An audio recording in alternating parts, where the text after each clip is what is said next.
We'll go ahead and start. There's maybe a couple people still trickling in. That's okay. So my name is Bet Peterson, and I've done this. You've probably seen. I did this little book on Henley. I should tell you, I'm from Hornbrook area, and I actually was really active in the Hornbrook Community Association. So one of my little projects was to learn about the history of Hornbrook, and Henley was just supposed to be a little side, like a little footnote. And then I started looking into the history of the little town, and then Thomas Jefferson Henley, and I thought, oh my gosh, this is just, I couldn't stop myself, had to keep going. So I should add that I'm not an expert, I'm not a scholar, I'm a real person just like yourself. And I'm just working on this history project. So there are people who know a lot more than me, and if you know, you know what? I think I know some. I know some of you. I think I've met some of you before. But at any rate, if you have things to share with me, I'd really like it. I should add that some of these pictures that I'm going to show you here aren't in the book, and I hope that they fall under the fair use for educational purposes. And I have been thinking a lot about the things that I've been learning, and If we get to we'll get to the end of it, probably 45 minutes or so. I've got like 60 slides, and then maybe we can have a little beer and peanuts kind of conversation about what all this history might mean.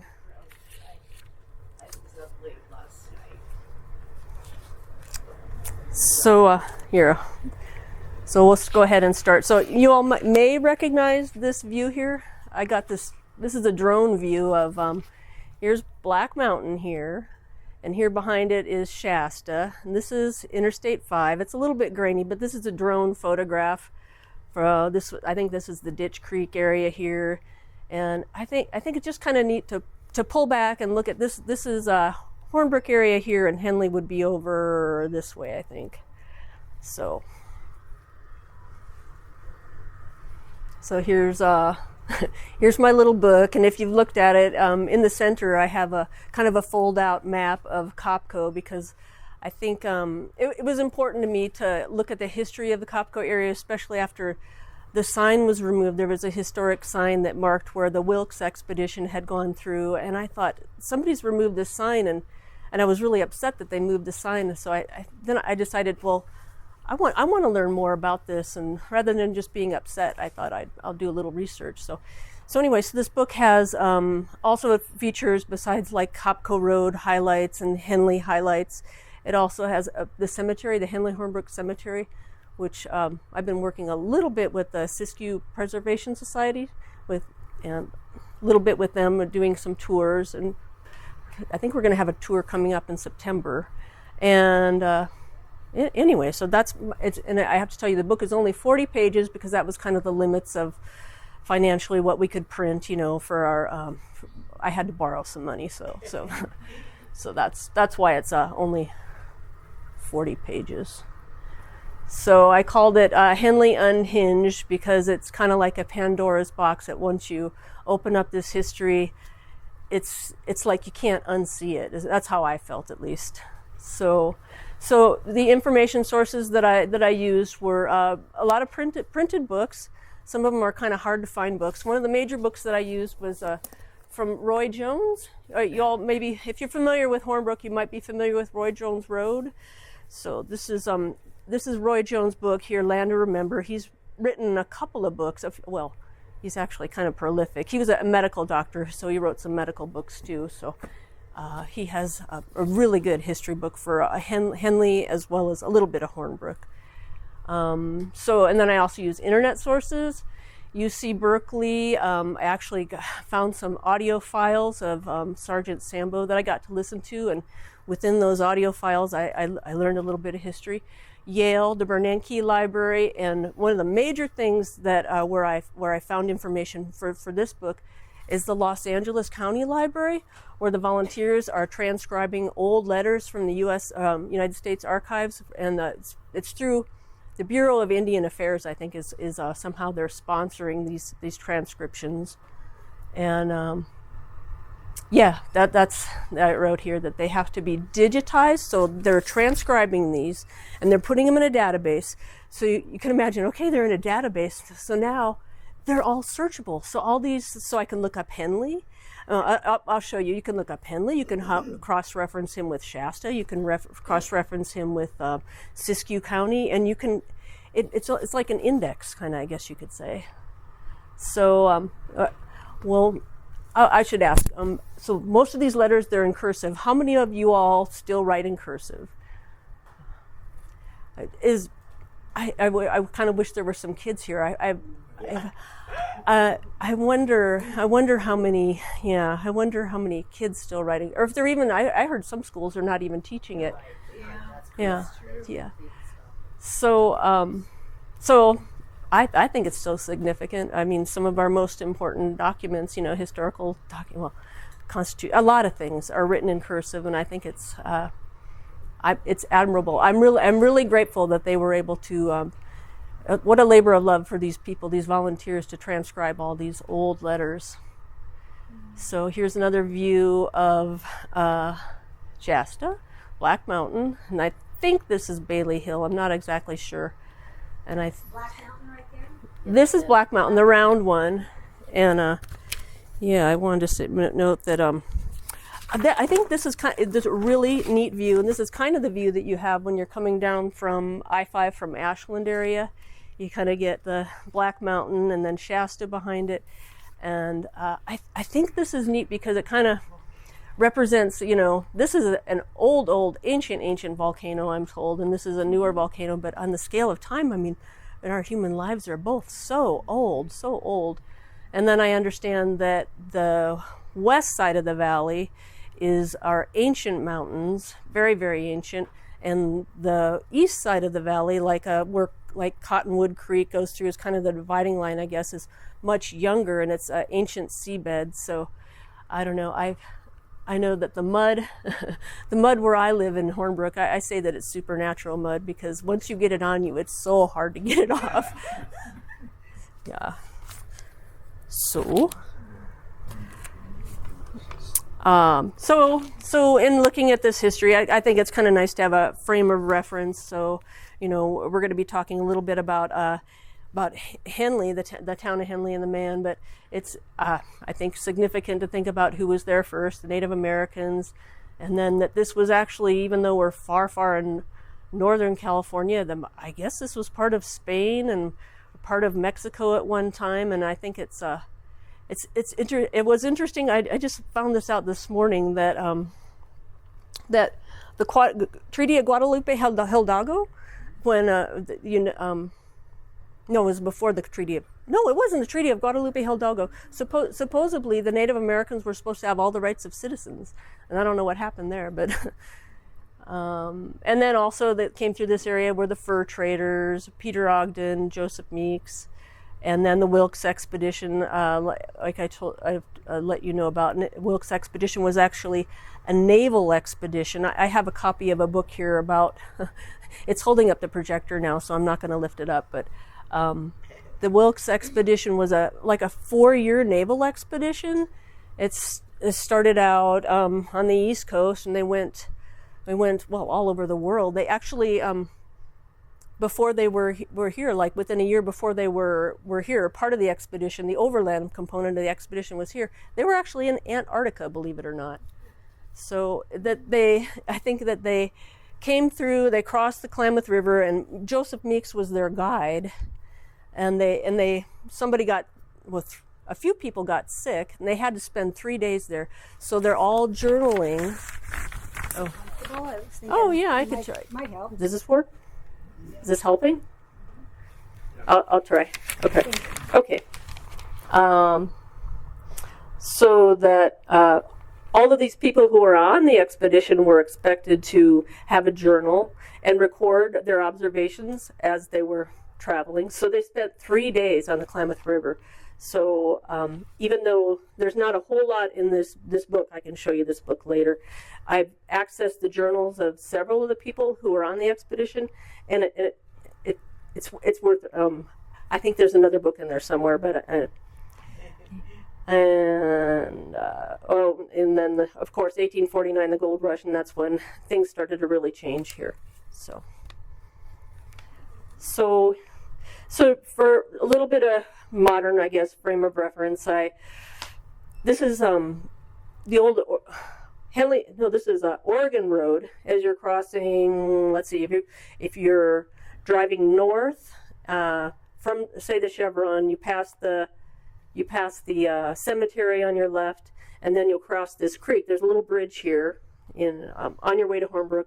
This is Rancheria Creek. Rancheria Creek was Rancheria kind of implies that it was a Spanish name for, well, an Indian village. So the name of this village before, long time ago, was Cohapria. I'm probably saying that wrong, but at any rate. And it is, I think it's significant too that this creek here supplies Hornbrook with most of its water. They've got a couple of wells now as well, but Hornbrook supplies, Rancheria Creek supplies Hornbrook with most of its water, and Fall Creek, which I'll be talking about a little bit later, provides Wairika with most of its water. So, let's see. So before the town of Henley, there was the mining community of Cottonwood, which was named for the cottonwood trees. But there was already another community down south. You probably all have heard of Cottonwood.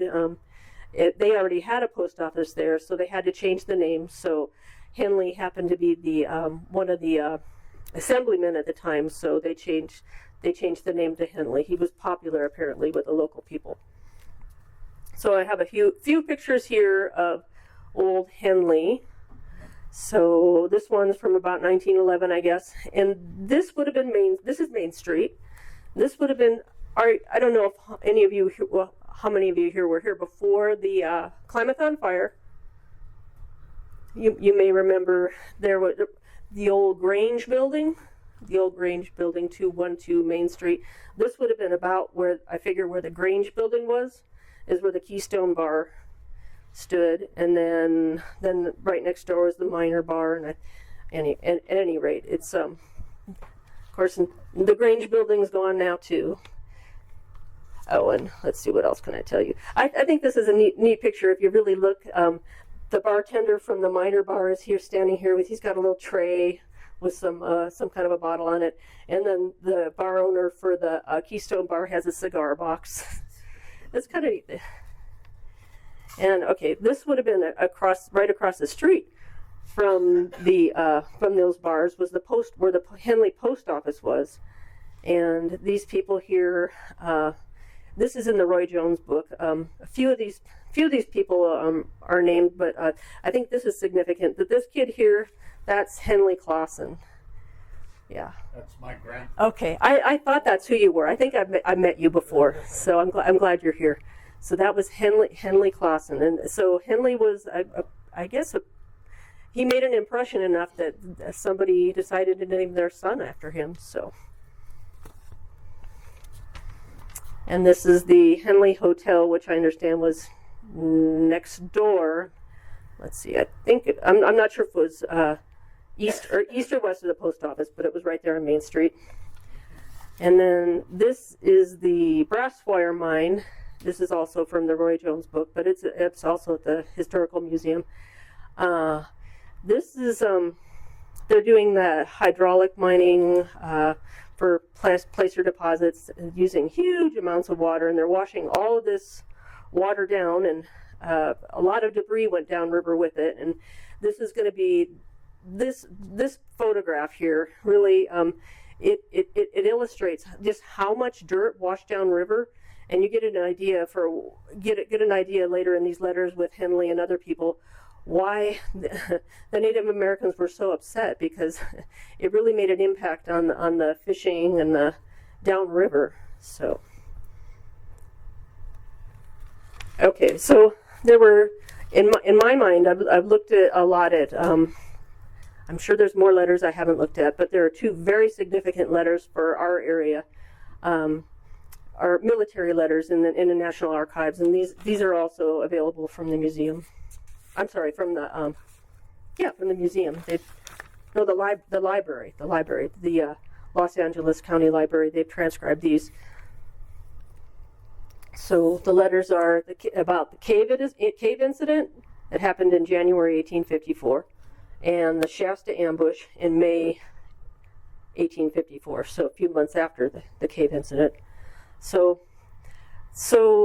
the cave incident, because there were the way that the women were being treated in the Cottonwood area was causing it was causing problems for the Native Americans, and the Shastas. I guess they they came back and they got the women. The women went back to the cave site, and the horses went back to the cave site, and the miners from Cottonwood were claiming that their horses were stolen, and I think kind of along with their women is what they were claiming. So what happened was some of the miners went up there to reclaim their horses and their women, and they were killed.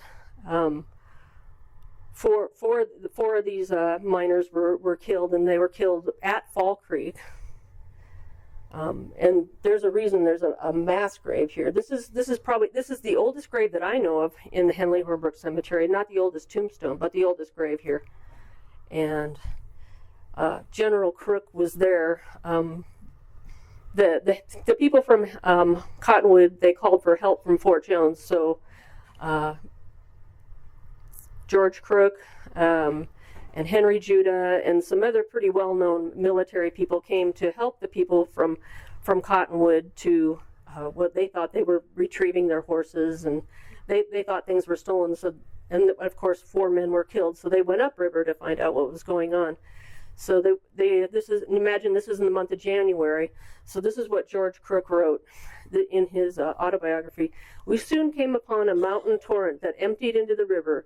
Its bank was fringed with trees on either bank. The spray from the water had frozen to a height of 15 feet. We had to cut an arch through it so we could pass. We found the dead bodies of the white men frozen and partly eaten by wolves. The Indians were not very far off in a cave which was at the top of a slope of nearly 45 degrees and at the foot of a palisade.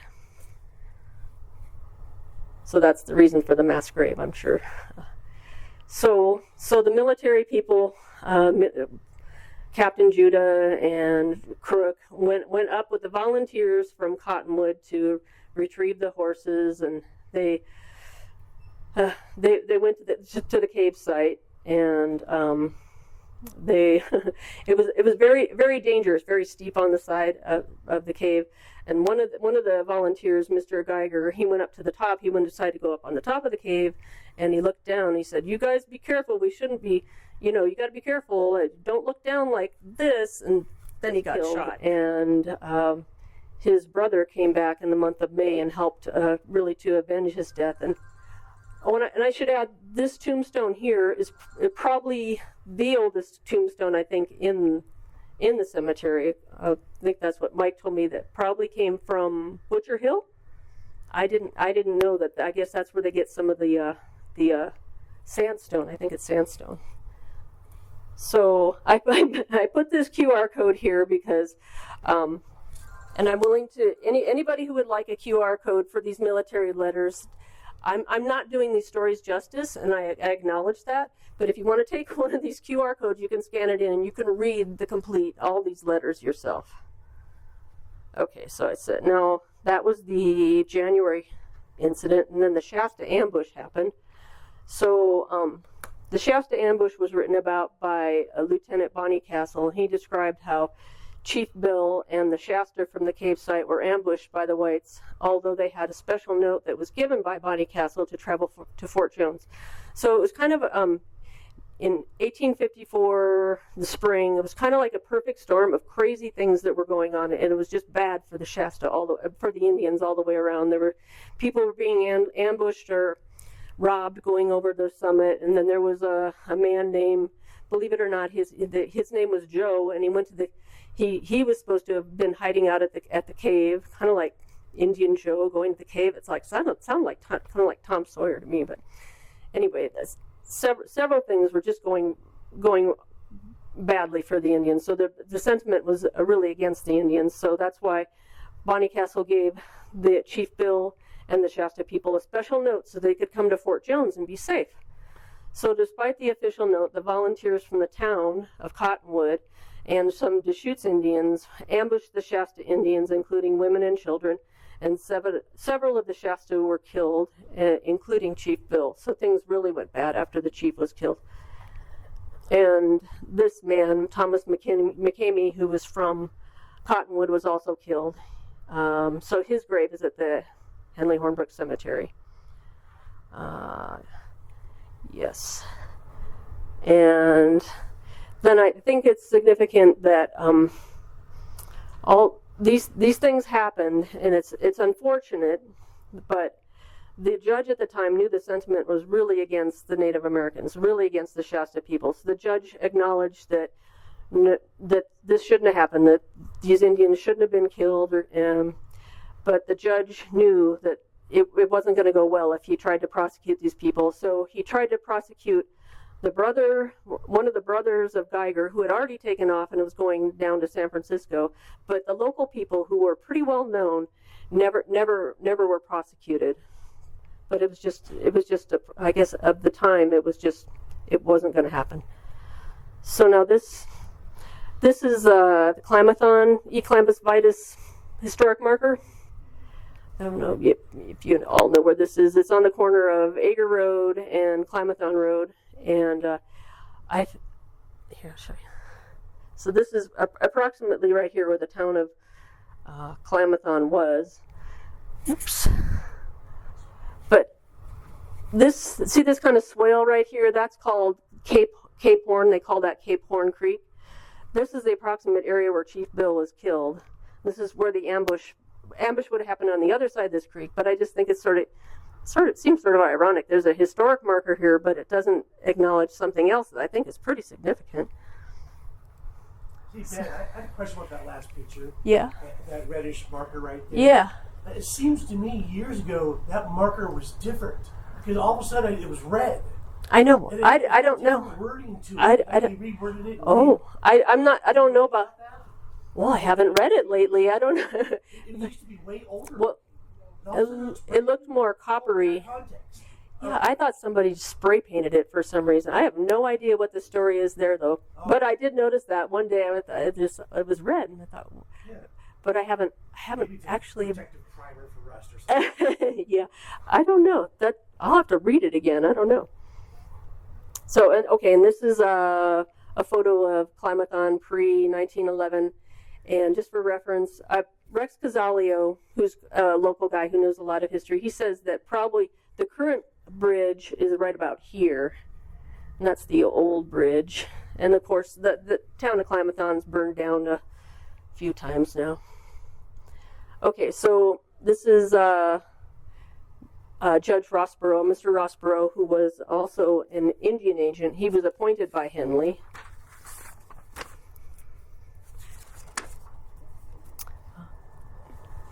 So, although he wasn't able to do anything in 1854 when the people murdered the Indians. He knew that wasn't going to work out well. Then in 1855, things got even worse. So in 1855, he requested troops to handle the unrest. This would have been February 1855.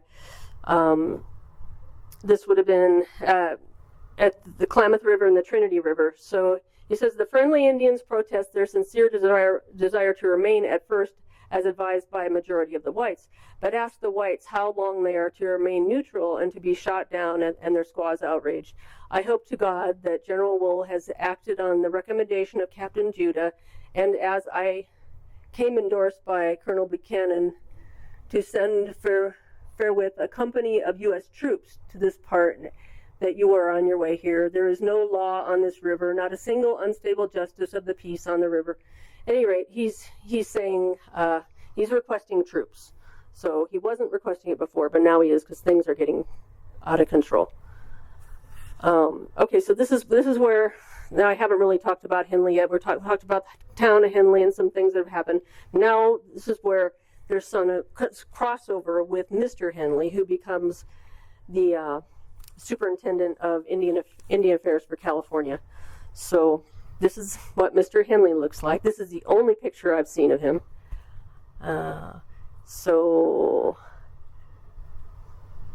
So yes, and now these letters, I think I was saying earlier that now these letters can be cross-referenced. So when I first started this project in February 2024, I found 88 references for Thomas Henley, and now I did this a couple days ago, and there's like 417. So these volunteers are pretty darn hard at work, I think, transcribing letters. Library volunteers, I should add. So I think, thank you, library volunteers. Thank you. Someday I hope I can meet some of these people. I can meet you, though. Okay, so Henley was born in Indiana in 1822, and he served in Indiana's House of Representatives and in Congress, so he was a senator. Then he moved to California in 1849 to Monterey, as California was just becoming a state. So he had an idea that things were shifting and it was probably going to become a state. Then he was elected one of California's first, actually he was an assemblyman, not a senator, but at any rate, he knew that things were going to be, he had an opportunity. So probably with the help, this is from an article I read, I'll tell you in a second, from William Sechrest, is probably with the help of Supreme Court Justice Hastings, Henley was steered into a position of California's first Superintendent of Indian Affairs and quickly established Nome Lackey Reservation near both of their residences in the Mendocino area. How convenient. And then the reservation had controversial financial practices from the very beginning, and ultimately, after 3 audits, Henley's position was eliminated. They never actually said that they fired him, but they definitely pushed him out, but they didn't say, hey, you committed fraud. They never really said that. So this is Judge Sharanus Hastings. Have anybody ever heard of Hastings College of Law? This is was Hastings College of Law, no longer Hastings College of Law. Now I think it's UC San Francisco College of Law, partly because of some things that he did. I could tell you about in a second. But William Sechrest, the author that I was telling you about, wrote about Hastings and Henley. Hastings and Henley had much in common. Both lived in Indiana, were Van Buren Democrats, and had published newspapers supporting their candidate. Each was a lawyer of myriad of interests who had served in state legislatures as well as Congress. So they're kind of cronies. And Judge Hastings concluded at some point, after they had been living there for some time, that that they were having problems with the Indians, and they wanted the Indian issue, this is in Mendocino area, they wanted it squelched. And he said the military was good for nothing against the Indians, so he hired a local farmer named Walter Jarbo to lead a group of volunteers to hunt the Indians, and literally they pretty much exterminated them. It was called Jarbo's War. Some people may have heard of that, but anyway, that's really the reason why people decided that they didn't want Hastings College of Law to be Hastings College of Law anymore. This is some text that was taken from a newspaper article in March of 1850. Henley and Hastings advertised for their bank in the Sacramento area, so now things have shifted to Sacramento. No need to go to Monterey anymore. Sacramento's where it's at with the gold rush and everything. Presumably the bank was for miners, and they published this article this advertisement in the Placerville Times. Henley, McKnight and Company's Banking and Exchange House. This establishment will doubtless prove of great utility and benefit to the businesses and mining community. Mr. Henley is well known in Indiana, and is also favorably known here as a gentleman of capital and excellent business capacity. Wonder who wrote this. Mr. Hastings is also favorably known in this city, having resided here almost from its first settlement. We have been a little particular in stating who the members of this firm are, as we like to know, and presume others do too, with whom we do business. So Henley and Hastings had a bank in Sacramento, and they also were co-investors in the Orleans Hotel in Sacramento area, which it's been rebuilt, but it was an important place, kind of a hub, I guess, of movers and shakers passed through the Orleans Hotel. I understand that's where Mark Twain wrote some of his. He wrote for the newspaper, I think.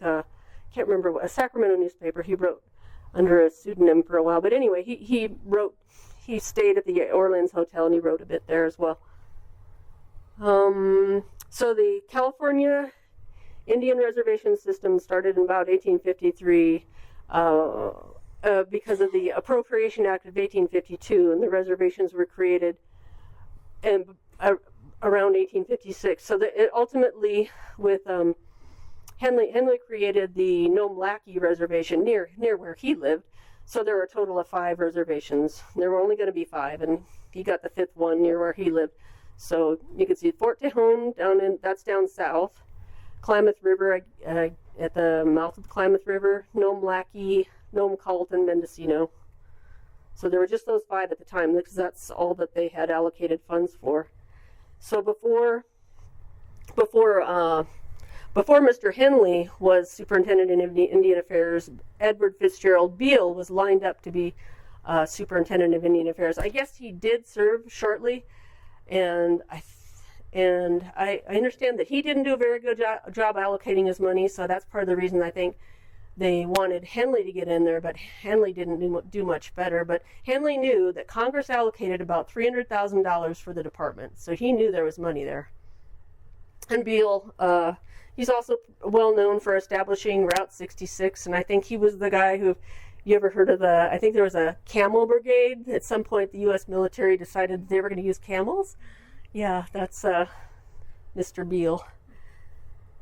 Okay, so during Henley's term, he wrote to, so Henley was serving for the state of California, and he was writing to Washington, D.C., so there they have the federal equivalent for Indian Affairs. There was George Mannypenny, Charles Mix, and Denver. So the letters I was looking at were a lot of them were between these people and Mr. Henley.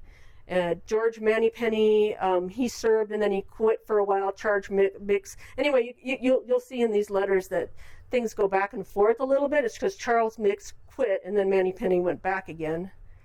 But so this is this is Henley writing to Mr. Mannypenny. This is like the equivalent, his boss, I guess, January 12th, 1855. Besides the failure of the salmon to get above the Flamco at Scott's Bar, and the increasing wildness of the game and the effect of the law prohibiting the whites from selling gunpowder, besides these, the warriors of the Shasta tribe are almost exterminated, leaving a large number of women and children, some old men, some blind and crippled, and all in a most helpless condition. So that was, January. So, and then October, Henley says to Mannypenny, "There is a great danger that the Indians in Northern California will partake of the general war feeling which prevails in Oregon. The run of salmon having failed in the Klamath River, an occurrence which has not happened for years before, and which is their main reliance for subsistence, will add materially to the danger of war in that region." So I think part of the issue with the no fish had to do with all the sediment that was the mining that was being done. So at the same time, this is about 1855, well, maybe more towards 1856, some people in probably the federal government and the state government are realizing that there's something kind of amiss with Henley's accounting. So Ross Brown, who is an accountant for the federal government, he comes down to audit Henley. He audits him twice. And then after that, then Goddard Bailey audits Mr. Henley, and they both find they take depositions from people, and it does not look good at all for Mr. Henley. So this is a picture of, I think, Nome Cult Reservation, and let's see. They think this is Ross Bailey, and he's got all of his file full of things that he brings to audit. I don't know. Nowadays we have, we do email, and we have, like, sometimes you get a chain of emails. Can you imagine? I can't even imagine he would have to cart around all these letters and transcribe letters to people. Anyway, this is Ross Brown, and this is a man who becomes important later. This is Simon Storms, and a bunch of course, Native Americans who are probably living on or around the reservation there. and this is it says 1850, but sometime between 1856 and 58. So the results of these audits, Ross and Bailey's audits, they learned that the Nome Lackey Reservation got the most attention and the most money. That's because that's where Henley was living, or lived near there. Ross found a few Indians at the reservation, but not many because there was no food. Whites were paid to work on the reservation, including Henley's sons. There was a lumber mill on the reservation for profit. The oxen, at times, in tough times, the oxen got to eat while the Indians didn't. They just gave the Indians sort of an IOU, but that doesn't do you much good if you're starving. They utilized the newspapers for PR, and they they were taking depositions from witnesses, and they figured out that a couple of witnesses had been paid off. And the government cattle, because that was the other thing they dealt in, the government cattle were not having any calves, but for some reason Henley's cattle did have calves. So 1855, Henley wrote to the Commissioner of Indian Affairs, mixed. So this is the man that served for a very short time. So this is after Manipenny. So now suddenly things change. New leadership, and Henley says, peace has been restored to the whole country. This was mainly affected by the assurances given to the Indians of the prospects of a reservation. No expenses will be incurred to remove Indians to the reserve until the selection is approved by the president. So it's like, nothing to see here, don't worry, we're fine. Then, that was October 1855. Now, December 1855, this is Captain Judah, who's from Fort Jones, who has just taken on the Chief Bill's people who were fleeing to Fort Jones. Now they're Chief Bill's people, the Shasta people, are at Fort Jones now. Captain Judah of Fort Jones wrote, I think they wrote to Manipenny. He wrote to Mr. Henley 2 months, he said he wrote to Mr. Henley 2 months ago with no reply. Winter has set in with unusual severity, and about 130 Indians collected around my post for protection against the whites are in a state of destitution. I have no means with which to supply them materials for the construction of huts, neither is it in my power to cover their nakedness. And this is I couldn't find any pictures of Fort Jones where it wasn't falling apart, but this is Fort Jones, obviously. And so that was 1855 that Judah wrote that. Then Henley wrote to Manipenny about Fort Jones Indians in 1856. These Indians have already been offered subsistence at the Nome Lackey Reservation if they would consent to remove there, but they declined to do so and are well aware of the position of General Wool that no force will be used by the United States troops to compel them to move. So, in other words, you can come to my place down here, a long ways down south.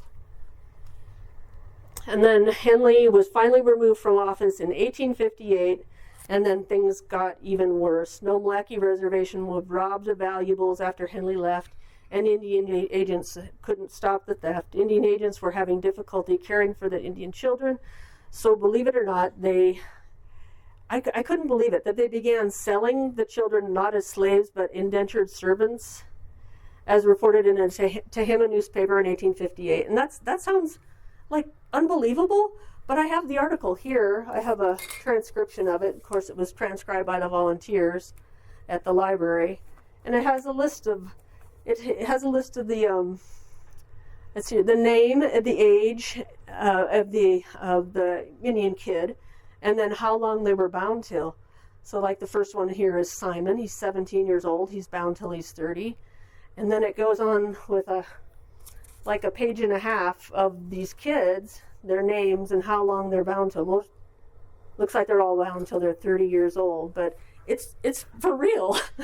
This is what year was this? I think it was it says 1858, sometime around that time.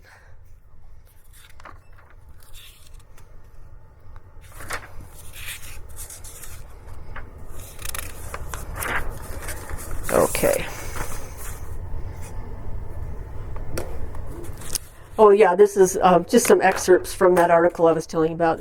Indenturing Indians, a nice system of slavery. This was from the Editors Union, and I guess that's a newspaper in Red Bluff, California. Tehama County passed an act to indenture Indians to servitude by having a district judge officially sign a list. Judge signed it according to the laws of California, although it was not in alignment with the Constitution of the United States. And then most of these Indians from that list I was telling you about were members of the Nome Lackey tribe. So this is, remember I showed you a picture of that man named Simon Storms. This is Simon Storms, more close-up picture of him. Henley eventually appointed Simon Storm to manage the Nome Lackey Reservation as a farmer and interpreter, because Simon Storm could speak the Native American dialects, and he had good relations for the most part with Indians, although occasionally traded with gold for the Indians weight for weight. I don't know how he got away with that, and he ran a sort of a Wild West show in Nevada County at one time, where he allowed his pet grizzly bear to fight dogs in an arena setting. So this is a picture of one of the posters from his attractions. And then not long after they had one of these fights between the grizzly bears and the dogs, in September of 1854, a meeting was called at Storm's Arena between several highly placed chivalry Democrats, pro-slavery Democrats, and local Indians in order to determine if the Indians should go to reservations. Should they go to reservations? The Indians sat on benches in the arena, and dignitaries sat in the arena seats. Seems kind of odd. Storms acted as an interpreter for Henley as he proposed for terms for removal to the reservation. In late fall, Storms led these Indians to Nome Lackey Reservation. So they voted for the Indians to go to the reservation. It seems like they're kind of railroaded. So I said something there about the chivalry Democrats, pro-slavery Democrats, and I did not realize this, but have anybody ever heard of the PICO Act? I had never heard of it either, but you might have heard of Pio Pico. I think Pio Pico. He was, I think he was the last governor for Mexican when it was Alta California. But this is his brother, his younger brother, Andre Pico, who became a senator at some point, and he got this PICO Act passed, and the PICO Act, Californians overwhelmingly voted for Northern California to separate from Southern California to become two different states. I had never heard that this happened right before the Civil War, but then the Civil War happened, and everything. Then there was nothing more. The Civil War people were more concerned with with the war. So this was what it would have looked like, I guess, something like this. At about Tulare County, things would have divided. So there have been in Northern California and Colorado. Abraham Lincoln was elected in 1860, so everything was overshadowed by the secession crisis. So this is I made this antebellum timeline. I thought this was sort of interesting. Let's see. So 1849, Henley knew to come to California at Monterey because he figured there's a good chance that California was going to become a state. Then shortly after that, it did become a state. 1851, gold was found in Cottonwood. 1855, Henley became the Superintendent of Indian Affairs. And then 1858, he was removed for bad audits, partly because of Goddard Bailey. 1859, PICO Act passed to separate Northern and Southern California. And then, of course, 1860, Abraham Lincoln was elected. Then 1860, Abraham Lincoln was elected in November. Then in December of 1860, Goddard Bailey is the one who stole the Indian bonds. I don't know if anybody's heard of this, but that there was this huge, I think $800,000 worth of bonds were taken for the Pony Express is what they said they were stealing them for. So Bailey, he would have probably been sent to jail, but then the Civil War actually happened.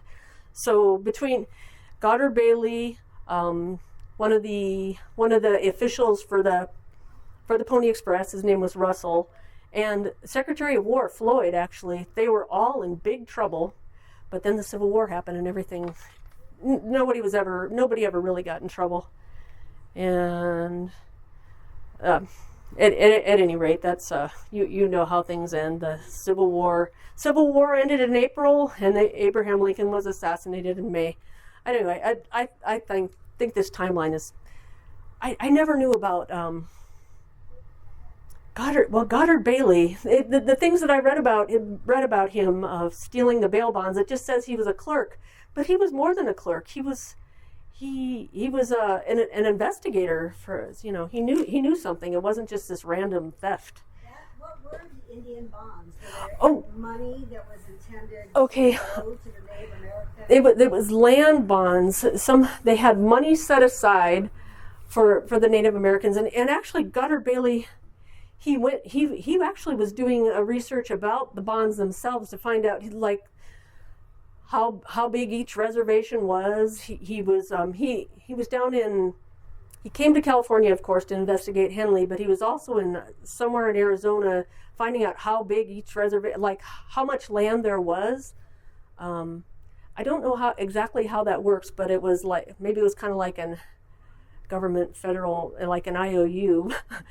But at any rate, they were stolen and they were transferred to the Pony Express officials and never replaced. My understanding, the money was never replaced.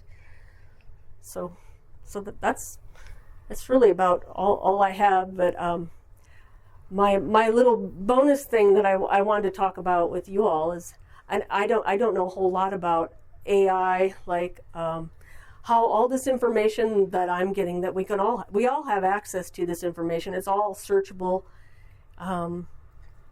I think that, I wake up in the middle of the night and I think about, I wonder if, wonder what else Goddard Bailey might have done, But if I were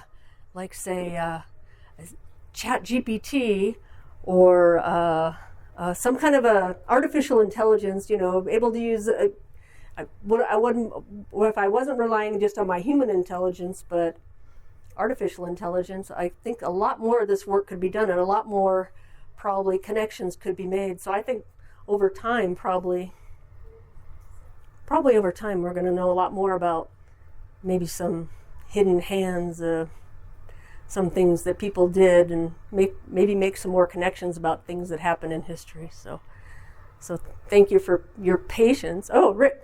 Well, it's okay Yeah. to ask a question now. Oh, yeah.